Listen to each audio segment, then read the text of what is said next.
ಉತ್ತರ ಕೊಡ್ಲಿಕ್ಕೆ ಮುಂಚೆ ಶಶಿಕಾಂತ್ ಯಡ್ಡಳ್ಳಿ ಸರ್ನ ಪ್ರಶ್ನೆ ಮಾಡ್ತೀನಿ. ಈಗ ವಿರೋಧ ಮಾಡ್ತಿರೋರೇನು ಗೋಡ್ಸೆ ಸಿದ್ಧಾಂತದವರು, ಹಾಗಾಗಿ ಗಾಂಧಿ ಹೆಸರನ್ನ ತೆಗಿತಿದ್ದಾರೆ. ಹಾಗೆ ನಿಜವಾಗ್ಲೂ ಗೋಡ್ಸೆ ಸಿದ್ಧಾಂತದವರಿಗೆ ಗೋಡ್ಸೆ ಸಿದ್ಧಾಂತವನ್ನೇ ಪ್ರತಿಪಾದಿಸಬೇಕು ಅನ್ನೋಂಗಿದ್ರೆ VBG ರಾಮ್ಜಿ ಬದಲು ಗೋಡ್ಸೆಜಿ ಅಂತ ಇಡ್ತಾ ಇದ್ರು, ಇಟ್ಟಿಲ್ಲ ಹೆಸರು ಗೋಡ್ಸೆದು. ಇಡೀ ಭಾರತ ಅಂತ ದಂಗೆ ಹೇಳ್ತಿದ್ರು ಜನ.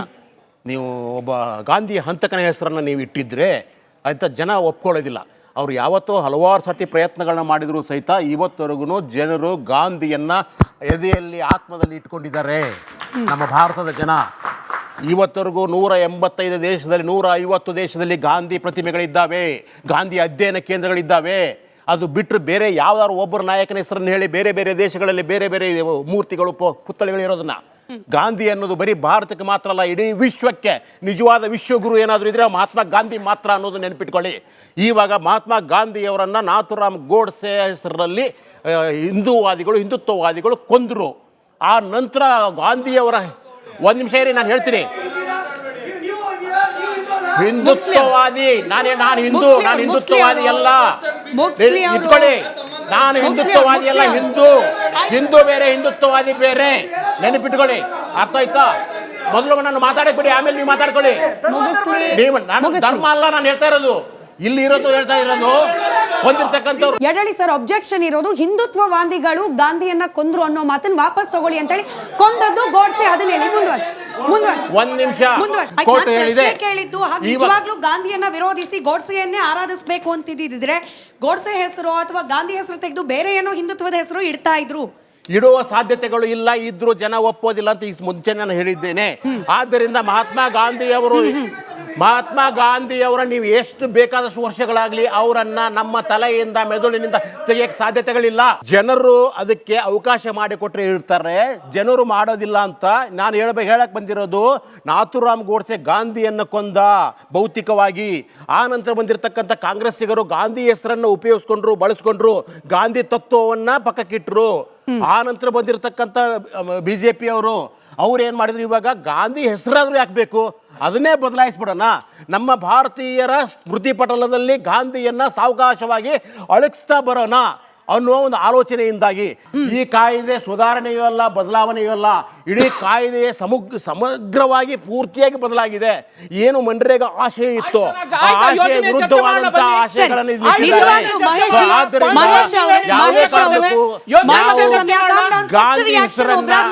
ಗಾಂಧಿ ಹೆಸರನ್ನ ಒಂದು ಮಾತ್ರ ಅಲ್ಲ, ಇಲ್ಲಿವರು ಹಲವಾರು ಹೆಸರುಗಳನ್ನ 30ಕ್ಕೂ ಹೆಚ್ಚು ಯೋಜನೆಗಳ ಹೆಸರನ್ನ ಬರೆದಿದ್ದಾರೆ.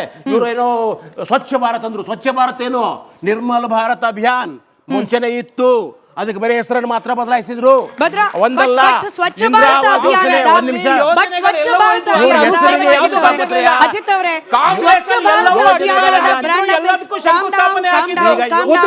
ನಿಮ್ಮದೇ ಉತ್ತರಕ್ಕೆ ನಾನು ಮಹೇಶ್ ಅವರಿಗೆ ಹೋಗ್ಲಿಕ್ಕೆ ಮುಂಚೆ, ನೀವು ಸ್ವಚ್ಛ ಭಾರತ ಅನ್ನೋದು ಕೂಡ ಹೆಸರು ಚೇಂಜ್ ಮಾಡಿದ್ದೆ ಅನ್ನೋದಾದ್ರೆ ಅದ್ರ untold brand ambassador Mahatma Gandhi ಅವರೇ. ಅಲ್ಲಿ ಬೇರೆ ಏನಾದ್ರೂ ಮಾಡ್ಬೋದಾಗಿತ್ತು, ಅಟಲ್ ಅವ್ರ ಹೆಸರು ಇಡ್ಬೋದಾಗಿತ್ತು, ಬೇರೆ ಯಾರು BJP ಅವ್ರ ಹೆಸರು ಇಡ್ಬೋದಾಗಿತ್ತು, RSS ನವರ ಹೆಸರು ಇಡ್ಬೋದಾಗಿತ್ತು. ಬಟ್ ಸ್ಟಿಲ್ ಕೇಂದ್ರ ಸರ್ಕಾರ ಮೋದಿ ಅವರ ನೇತೃತ್ವದಲ್ಲಿ ಸ್ವಚ್ಛ ಭಾರತ ಅಭಿಯಾನ ಶುರು ಮಾಡಿದ್ದು as a brand ambassador Gandhiji ಅವರು. ಯಡ್ಡಳ್ಳಿ ಸರ್ಗೆ ಪ್ರಶ್ನೆ. ಸ್ವಚ್ಛ ಭಾರತದ ಬರೀ ಗಾಂಧಿಯ ಕನ್ನಡಕವನ್ನು ಇಟ್ಕೊಂಡ್ರು, ಅರ್ಥ ಆಯ್ತಾ? ಅದನ್ನ ಇಟ್ಕೊಂಡ್ಬಿಟ್ಟು ಇವರು ಸ್ವಚ್ಛ ಭಾರತ ಮಾಡಿದ್ರು. ನಾನು ಹೇಳ್ತಾ ಇರೋದು ಯಾವುದೇ ಯೋಜನೆಗಳು ಸಹಿತ ಪರಿಪೂರ್ಣ ಅಲ್ಲ. ಯೋಜನೆಗಳಲ್ಲಿ ನ್ಯೂನ್ಯತೆಗಳಿದ್ರೆ ಆ ನ್ಯೂನ್ಯತೆಗಳನ್ನ ಸರಿಪಡಿಸಿ. ಸರಿ, ಹೆಸರನ್ನಲ್ಲ.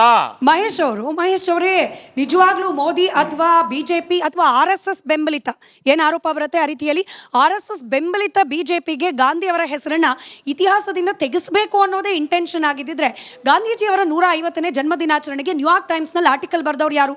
ಪ್ರಧಾನಿಯಾಗಿರುವ ನರೇಂದ್ರ ಮೋದಿ ಅವರು. ಸಾಬರಮತಿ ರಿವರ್ ಫ್ರಂಟ್ ನ ಅಭಿವೃದ್ಧಿಗೊಳಿಸಿದವರು ಯಾರು? ಪ್ರಧಾನಿಯಾಗಿರುವ ನರೇಂದ್ರ ಮೋದಿ ಅವರು. ಸಾಬರಮತಿ ಆಶ್ರಮದ ರೀಕನ್ಸ್ಟ್ರಕ್ಷನ್ ರೀಡೆವಲಪ್ಮೆಂಟ್ ಮಾಡಿದವ್ರು ಯಾರು? ಇದೇ ನರೇಂದ್ರ ಮೋದಿ ಅವರು. ನಾನು ಆಗ್ಲೇ ಹೇಳಿದಾಗೆ ಸ್ವಚ್ಛ ಭಾರತ ಅಭಿಯಾನಕ್ಕೆ ಬ್ರ್ಯಾಂಡ್ ಅಂಬಾಸಿಡರ್ ಆಗಿ ಗಾಂಧಿ ಅವರನ್ನ ಪ್ರಮೋಟ್ ಮಾಡಿದವ್ರು ಯಾರು? ಇದೇ ಮೋದಿ ನೇತೃತ್ವದ ಸರ್ಕಾರ. ಹಿಂಗೆ ನಿಜವಾಗ್ಲೂ ಇತಿಹಾಸದಿಂದ ಹೆಸರು ತೆಗೆಯೋ ಪ್ರಯತ್ನ ಮಾಡೋ ಹಾಗಿದ್ರೆ ಇದೆಲ್ಲ ಯಾಕೆ ಮಾಡ್ತಿದ್ರು ಅಂತ. ಮೇಡಮ್, ಒಂದು ಯೋಜನೆ ಹೆಸರುಗಳ ಬಗ್ಗೆ ನಾನು ಖಂಡಿತ ಬರ್ತೀನಿ. ಎರಡೂ ಪಕ್ಷದವರು ಮಾಡಿರ್ತಕ್ಕಂಥ ಯೋಜನೆ ಇಂಪ್ಯಾಕ್ಟ್ ಪರಿಣಾಮವನ್ನು ನಾನೊಬ್ಬ ಗ್ರಾಮೀಣ ಪ್ರದೇಶದಿಂದ ಬಂದಿರತಕ್ಕಂಥವನು, ನಾನು ತುಂಬ ಕಣ್ಣಾರೆ ನೋಡಿದ್ದೀನಿ. ನಾನು ಏನು ನರೇಗಾ ಅಂತಕ್ಕಂಥ ಏನು ವ್ಯವಸ್ಥೆ ಇದೆ ತುಂಬ ಕಣ್ಣಾರೆ ನೋಡಿದ್ದೀನಿ. ಅದರ ಪರಿಣಾಮದ ಬಗ್ಗೆ ನಾನು ಮಾತಾಡ್ತೀನಿ. ಇಲ್ಲಿ ಡಿಬೇಟ್ ಆಗ್ತಾ ಇರೋದು ನೇಮ್ ಆಗಿರೋದ್ರಿಂದ ನನಗೆ ವೈಯಕ್ತಿಕವಾಗಿ ನಾನೊಬ್ಬ ಅಂಬೇಡ್ಕರ್ವಾದಿಯಾಗಿ BJP ಮತ್ತು ಕಾಂಗ್ರೆಸ್ ಅವ್ರದ್ದು ಅಂಥ ಡಿಫ್ರೆನ್ಸ್ ಏನಿಲ್ಲ. ನಾನು ನೇರವಾಗಿ ಅದನ್ನು ಪ್ರೂಫ್ ಸಮೇತ ಹೇಳ್ತೀನಿ. ಕಾಂಗ್ರೆಸ್ಸಿನ ಗಾಂಧೀಜಿಯವರು ಇದ್ದಾರಲ್ಲ, ಅವ್ರನ್ನ BJP ಅವರು ತುಂಬ ಚೆನ್ನಾಗಿ ಪ್ರಮೋಟ್ ಮಾಡಿದ್ದಾರೆ. ಉದ್ದಕ್ಕೂ ಹೇಳ್ಕೊಬರ್ತೀನಿ. ಗಾಂಧೀಜಿಯವರು ಹೆಸರು ಇಟ್ಟಿದ್ರು ಕಾಂಗ್ರೆಸ್ ಅವರು. ಗಾಂಧೀಜಿಯವರು ರಾಮನ ಭಕ್ತರು, ಹೌದಾ? ಗಾಂಧೀಜಿಯವರು ರಾಮನ ಭಕ್ತರು ಅಂದರೆ ಕಾಂಗ್ರೆಸ್ ಕೂಡ ರಾಮನ ಭಕ್ತರೇ. ಅವರು ಕಾಂಗ್ರೆಸ್ ಅವರು ರಾಮನ ಭಕ್ತರು ಹೆಸರಿಟ್ಟಿದ್ದಾರೆ, BJP ಅವರು ರಾಮನ ಹೆಸರೇ ಇಟ್ಟಿದ್ದಾರೆ. ಸೊ ಕಾಂಗ್ರೆಸ್ಗೂ BJPಗೂ ಏನೂ ಡಿಫ್ರೆನ್ಸ್ ಇಲ್ಲ. ಮತ್ತು ಗಾಂಧೀಜಿಯವರು ಹಿಂದೂ ಧರ್ಮದ ಪ್ರತಿಪಾದನೆ ಮಾಡ್ಕೊಂಡು ಬಂದಿರೋರು ಉದ್ದಕ್ಕೂ, BJP ಅವರು ಕೂಡ ಹಿಂದೂ ಧರ್ಮವನ್ನೇ ಪ್ರತಿಪಾದನೆ ಮಾಡ್ಕೊಂಡು ಬರ್ತಾ ಇದ್ದಾರೆ. ಏನೂ ಡಿಫ್ರೆನ್ಸ್ ಇಲ್ಲ. ಗಾಂಧೀಜಿಯವರು ಭಗವದ್ಗೀತೆಯನ್ನು ಒಪ್ಕೊಂಡಿದ್ರು, ಭಗವದ್ಗೀತೆಯನ್ನು ಒಂದು ಧರ್ಮಗ್ರಂಥ ಅಂತ ಒಪ್ಕೊಂಡಿದ್ರು. BJP ಅವರು ಎಲ್ಲ ಶಾಲೆಗಳಲ್ಲೂ ಭಗವದ್ಗೀತೆಯನ್ನು ಓದಿಸ್ಬೇಕು ಅಂತ ಹೇಳ್ತಾ ಇದ್ದಾರೆ. ಎರಡರಲ್ಲೂ ಡಿಫ್ರೆನ್ಸ್ ಇಲ್ಲ. ಗಾಂಧೀಜಿಯವರ ಆರಾಧ್ಯ ದೈವನು ಕೂಡ ರಾಮನೇ, BJPಯವರ ಆರಾಧ್ಯ ದೈವನು ಕೂಡ ರಾಮನೇ. ಕಾಂಗ್ರೆಸ್ಗೂ BJPಗೂ ಏನೂ ಡಿಫ್ರೆನ್ಸ್ ಇಲ್ಲ.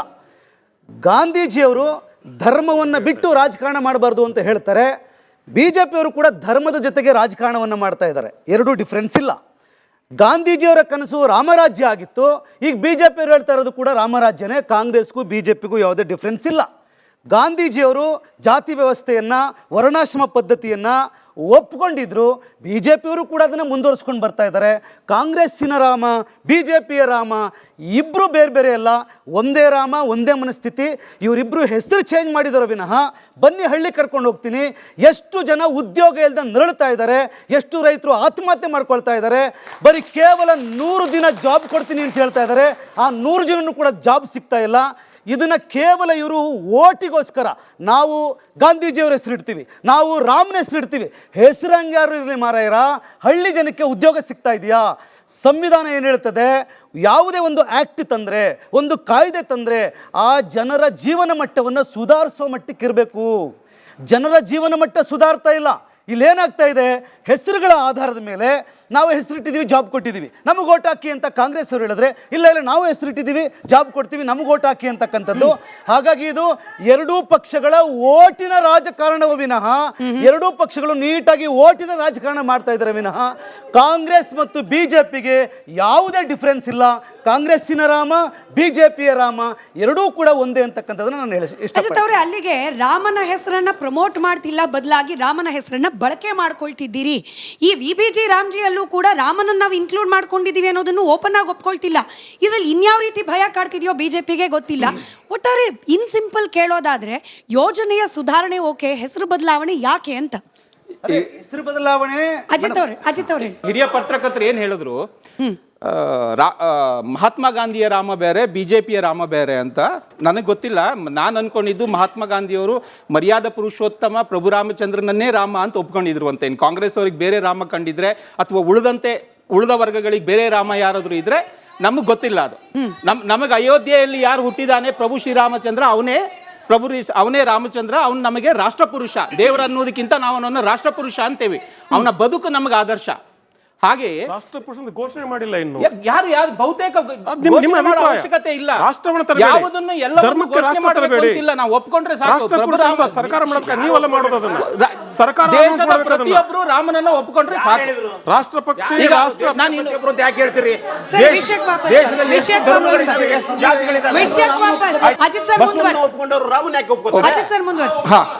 ಈಗ ಇವ್ರು ಇನ್ನೊಂದು ಹೇಳ್ತಾರೆ, G-Ramji ಬಿಲ್ಲಲ್ಲಿ ನಿಮಗೆ ಉದ್ಯೋಗ ಖಾತ್ರಿ ಇಲ್ಲ ಅಥವಾ ಗ್ರಾಮೀಣ ಜನರಿಗೆ ನಿಮಗೆ ಭದ್ರತೆ ಇಲ್ಲ ಅಂತ. ಈ ಯೋಜನೆಯಲ್ಲಿ ಒಂದು ವಿಶೇಷ ಅಂಶ ಇದೆ. ಒಂದು, ಹಿಂದಿನ ಸರ್ಕಾರ 100 ದಿವಸಗಳ ಯೋಜನೆಯ ಉದ್ಯೋಗ ಖಾತ್ರಿಯನ್ನು ಕೊಟ್ಟಿತ್ತು. ನಮ್ಮ ಸರ್ಕಾರ ಅದನ್ನು 125ಕ್ಕೆ ಏರಿಸಿದೆ. ಆಮೇಲೆ ಇನ್ನೊಂದು ಬಹಳ ಮುಖ್ಯವಾದ ಅಂಶ ಏನು ಅಂದರೆ, ಹಿಂದಿನ ಸರ್ಕಾರ ಉದ್ಯೋಗದ ಖಾತ್ರಿ ಕೊಡ್ತಾ ಇರಲಿಲ್ಲ.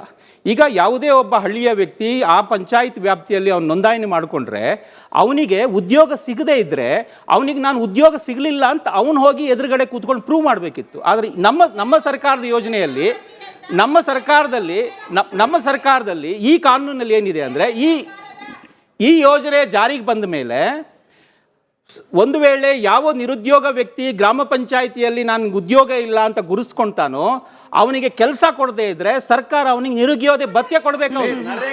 ನಿರುದ್ಯೋಗ ಭತ್ಯೆ ಕೊಡಬೇಕು. ನಿರುದ್ಯೋಗ ಭತ್ಯೆ ಕೊಡಬೇಕು. ಸಂವಿಧಾನವಾದ ದಾಯಿತ್ವ ಅದು ಸರ್ಕಾರ. ಮನ್ರೇಗಾ ಅದು. ನಾನ್ ಮತ್ತೆ ವಾಪಸ್ ಬರ್ತೀನಿ. ನಾನ್ ಮತ್ತೆ ವಾಪಸ್ ಬರ್ತೀನಿ. ಸಮಾಧಾನ. ಅಜಿತ್ ಅವರೇ,